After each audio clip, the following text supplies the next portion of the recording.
ऐसा सन्यासी जो अपने वैराग्य, ज्ञान, विवेक, ध्यान, साधना की सुगंध से प्राणी मात्र को आत्मानंद की अनुभूति करा रहा है। एक ऐसा प्रवचनकार जिसके प्रवचन श्रवण के लिए हर जाति, संप्रदाय, समाज, क्षेत्र के लोग आतुर रहते हैं। एक ऐसा आत्मार्थी संत जो श्रमण संस्कृति की लौ को भौतिकता की चकाचौंध में भी निरंतर प्रज्वलित रखने हेतु संकल्पित है। एक ऐसा आध्यात्म योगी जो अपनी ध्यान साधना के द्वारा पूरे विश्व को सुख, शांति, समृद्धि का मार्ग दिखा रहा है। एक ऐसा महासाधक जो भारतीय ऋषि परंपरा को पुष्ट रखते हुए साधनारत है। एक ऐसा समाज सुधारक जो अपनी परंपराओं के निर्वहन के साथ सामाजिक विसंगतियों, कुरीतियों, आडंबरों पर वैज्ञानिक तरीके से प्रहार कर रहा है। ऐसे महान व्यक्तित्व का नाम है आचार्य सम्राट पूज्य श्री शिव मुनि जी महाराज साहेब। जैसे बारिश की रिमझिम बरसने लगी, ऐसे गुरुवर की वाणी भी झरने लगी। अरिहंत परमात्मा महावीर क्षेत्र में विराजमान, जिनकी अनंत अनंत कृपा हम सब पर बरस रही है, ऐसे परमपिता परमात्मा देवादिदेव क्षमा शरमन अहिंसा के अग्रदूत तिन्नानंग तारियानंग बुद्धानंग वही अनंग मुत्तानंग वही गानंग स्वानुनंग सौदर्शीनंग, ऐसे परमपिता परमात्मा के चरण सरोजों में अनंत अनंत नमन वंदन प्रार्थना कृतज्ञता के भाव। शासनपति भगवान महावीर जिनका धर्म शासन, धर्म संघ, धर्म तीर्थ में हम धर्म का अमृत पान कर रहे हैं, ऐसे प्रभु महावीर के चरण सरोजों में अनंत आस्था के साथ नमन वंदन प्रार्थना कृतज्ञता के भाव। हमारे जीवन को उच्च बनाने के लिए, इस संसार सागर से पार होने के लिए हमें क्या करना चाहिए? बहुत से मार्ग हैं, परंतु जो भगवान महावीर का मार्ग है, जो वीतराग मार्ग है, जो केवलियों का मार्ग है, जो अरिहंतों का मार्ग है, वो एक ही मार्ग है। क्या मार्ग है? अपने को समझो और अपने को जानो। बार बार शब्द आएगा, अपने को जानो और अपने को समझो। तुम हर श्वास में, हर कदम में, हर धड़कन में, हर आवाज में, हर चिंतन में तुम ये ऐड कर दो कि मैं कौन हूं, मेरा स्वरूप क्या है, मैं किस लिए आया हूं इस संसार में, मेरे आने का लक्ष्य क्या है, क्या उस लक्ष्य की प्राप्ति कर रहा हूं, किस लिए मैं जी रहा हूं, किस लिए मैंने इतना महत्व अपने नाम को, जाति को, परंपरा को, संघ को, परिवार को, समाज को, पद प्रतिष्ठा को दिया। क्या इसमें सार है? जो सार तत्व है उसको हम इग्नोर कर देते हैं, और जो निस्सार है उसको पकड़ के रखते हैं। तो जड़ और चेतन का भेद, जीव और अजीव की पहचान, पहचान होने पर उसका अनुभव करना, उसमें लग जाना, उसमें रुचि स्थापित करना। नित्य भावना की चर्चा आपने सुनी। अब अशुचि भावना, ये शरीर क्या है? कभी सोचा आपने? शरीर जहां तुम 9 महीने गर्भ में रहे और मां के शरीर में रहे, पहला क्या लिया था आहार? ये क्या था आहार? और उस आहार को लेकर के तुम बड़े हुए, मैं बड़ा हुआ, सब बड़े हुए, वो है क्या? अशुचि शरीर क्या है? अशुचि का घर है। अशुचि का मतलब समझते हो? शुचि और अशुचि। शुचि शुद्धता, अशुचि अपवित्रता, गंदगी, दुर्गंध। इसमें सब गंदगी भरी हुई है। ऊपर चमड़ी है, बस थोड़ी सी 2 सेंटीमीटर चमड़ी, बड़ी सुंदर लग रही है। कंचन जैसी काया, मखमली काया, रोज स्नान कराया जाता है, बड़े बड़े सौंदर्य प्रसाधन के साधन लगाए जाते हैं, आपने जरा देखो अपने बाथरूमों में जा कर के, शरीर को श्रृंगार करने के लिए, स्नान करने के लिए कितनी इम्पोर्टेंट चीज़ें पड़ी हैं। क्या शरीर सुंदर हुआ? अभी स्नान किया, अभी बाहर आए, अभी पसीना आया, फिर वो गंदगी। इस शरीर के साथ कुछ भी लग जाता है वो क्या हो जाता है? गंदा हो जाता है, मैला हो जाता है। अभी अभी आपने कपड़े पहने, बहुत एकदम धोए हुए, प्रेस किए हुए, अभी पहनोगे, शरीर के साथ लगते ही क्या हो जाएंगे? गंदे हो शुरू हो जाएंगे, पसीना आ जाएगा, बदबू आ जाएगा, दोबारा पहनने का मन नहीं करता, एक दिन में बदल जाता।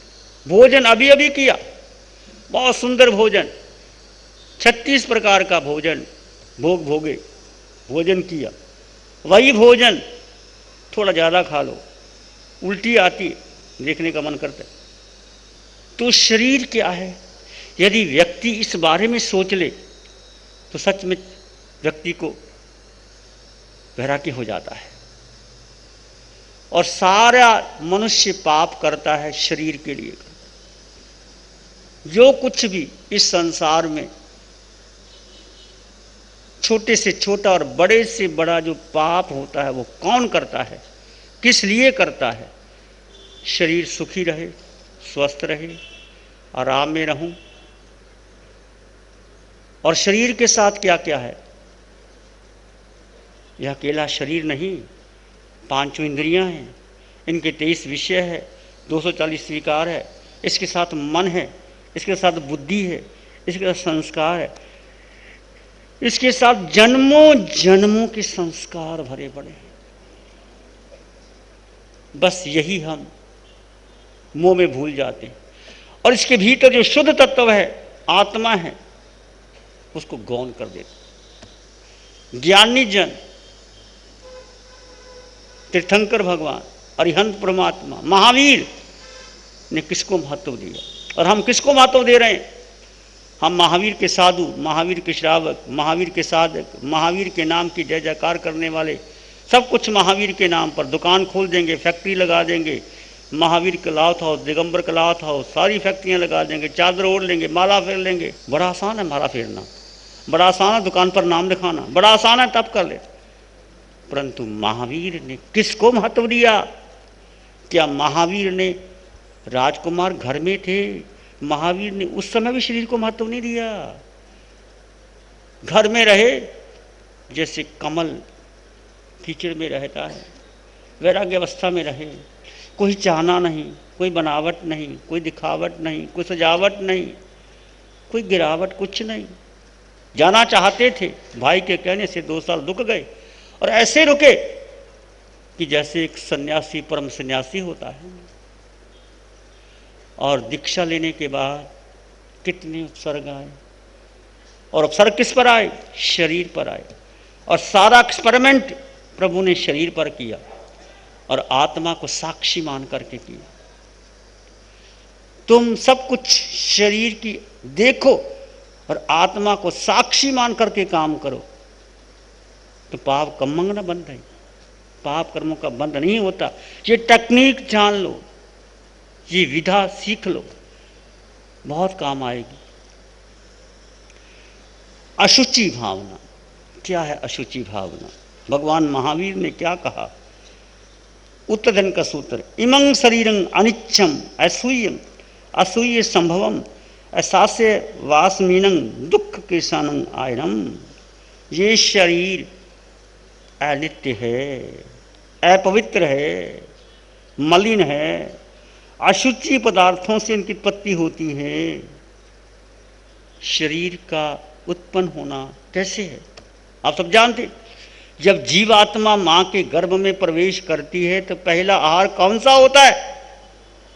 केसर कस्तूरी नहीं होती, मालपूड़े नहीं होते, खीर हलवा नहीं होता, बादाम की बर्फी नहीं होती। क्या होता है? क्या होता है? आप सब जानते, अशुचि भरा जो संयोग, उसमें से जीव आहार लेता है। वो देख भी नहीं सकते, और 10 दिन तक उसमें से लेता रहता है और धीरे धीरे वो शरीर बनना शुरू हो जाता है। इसकी एक विधि है, प्रयोग है। आज साइंस दिखा सकती, एक्सपेरिमेंट कर सकती, तुम देख सकती हो। 1 महीने का बच्चा 2 का, 3 का, 4 का, 5 का, 6 का, 7 का, 8 का, 9 का, कैसे अंगोपांग बनते हैं, कैसे बच्चा उल्टा लटका रहता है, कैसे माँ जो खाती है, माँ जो खाती है जो उल्टी ही होती है, गंदगी होती, साथ में भोजन के वात पित्त कफ मिल जाता है, जो माँ खाती है बच्चा वही ग्रहण करता है। पर बच्चा क्या करे, उसी में लटका रहता है। अशुचि स्थान में उसका जन्म होता है, उसी स्थान में रहता है, अशुचि पदार्थ लेता है। ये सारा शरीर बना कैसे, विचार करो। जो आपको सुंदर देह दिखाई देती है, ये चेहरा बड़ा सुंदर है, ये आंखें कैसी, हिरन जैसी आंखें, तोते जैसी नाक, शेर जैसी कमर, हाथी जैसी चाल, सारी बातें सुंदरता की आती। क्या है सुंदरता? वो निकल जाए आत्मा तो हाथी जैसी चाल कहाँ से, एक कदम क्या, 1 इंच भी तुम चल नहीं सकते। वो आत्मा निकल गई, वो आंखें कहाँ जाएंगी, डरावनी हो जाएंगी। वो अंगुलियां चल ही नहीं सकती, उछारा नहीं कर सकती। बुद्धि मन क्या है, कुछ नहीं, सब समाप्त हो जाएगा। उस आत्म तत्व में रहते ही सुंदरता शरीर की नहीं है, सुंदरता आत्मा की है। अभी तक नहीं समझ पाए। शरीर को भोजन, शरीर को स्नान, शरीर को वस्त्र, शरीर को सुंदर, सब कुछ शरीर के लिए किया जाता है। जो आप धन कमाते हैं किसके लिए कमाते हैं, भोजन करते हैं किसके लिए करते हैं, कपड़े पहनते हैं किसको पहनाए जाते हैं। आत्मा तो कपड़ा पहनती नहीं, कैसे भी रहो। तो ये अशुचि भरा शरीर, इसका जन्म ही अशुचि में हुआ। जब जन्म लेते अशुचि का आहार लेते, तुमने भी लिया, मैंने भी लिया, सबने लिया। और देवता आहार नहीं करते। देवता जब जन्म लेते हैं तो वहां देवशैया होती है, शैया में वो आत्मा जाती है और अंतर मुहूर्त में शैया बड़ी हो जाती है। 32 वर्ष का जवान निकल जाता है। क्यों निकल जाता है? उसका पुण्य है। जो व्यक्ति देव योनि में जाता है उसका पुण्य होता है, उसको सुख शैया मिलती है। और जिसका पाप कर्म भारी होता है वो कहाँ जाता है, पशु पक्षी बनता है, 6 काया में जाता है, पृथ्वी पानी अग्नि वायु वनस्पति निगोद में, या फिर नरक में जाता है। और नरक की भयंकर वेदना कभी पढ़ो, मृगा पुत्र का दृष्टांत पढ़ो कि कुंभियों में कैसे मुझे निकाला गया, काटा गया, छेदा गया, भेदा गया। कढ़ी जैसी बढ़ई लकड़ी को चीरता है, काटता है, फाड़ता है, छंदा लगाता है, सुंदर बनाता है, ऐसे मुझे किया गया। तो जब नारकी का जन्म होता है, नेरिये का, तो कुंभी में होता है। अब कुंभी कैसे होती है? कुंभी ऊपर से संकरी होती है, अंदर से चौड़ी होती है, और छुरे लगे होते चारों तरफ, छुरे। वो निकलना चाहता है। शरीर व्याकुली का है, बड़ा हो गया, निकलता है तो छुरे से उसको लगते हैं, पीड़ा होती है, निकलना नहीं चाहता। परमा धर्मदेव खींच के निकालते, बड़ी पीड़ा होती, दंड पड़ते। फिर एक क्षण का भी चैन नहीं है उस देह को। जिस देह ने मदिरा का सेवन किया, मांस का सेवन किया, जिस देह ने पापाचार किया, जिसने महाआरंभ महापरिग्रह पुण्याहार पंचेंद्री वध किया, मांस खाया, अंडे खाए, शराब पी, व्यसन में गए, सारों पाप स्थानकों का सेवन किया, वो व्यक्ति निश्चित मर के नरक में जाता है। और कितनी भयंकर से भयंकर वेदनाओं को सहन करता है, निकलना चाहता है, निकल ही नहीं पाता। जैसे किसी को जेल में 7 साल की 10 साल की सजा हो जाए, वो निकलना चाहता है, पर जेलर निकलने नहीं देता।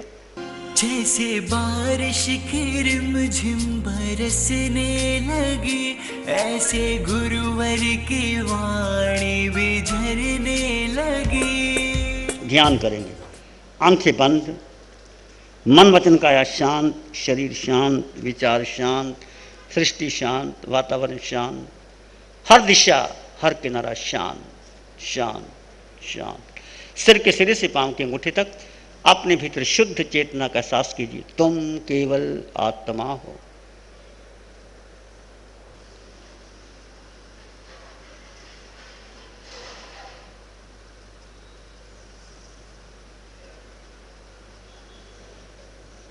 एक शरण है धर्म की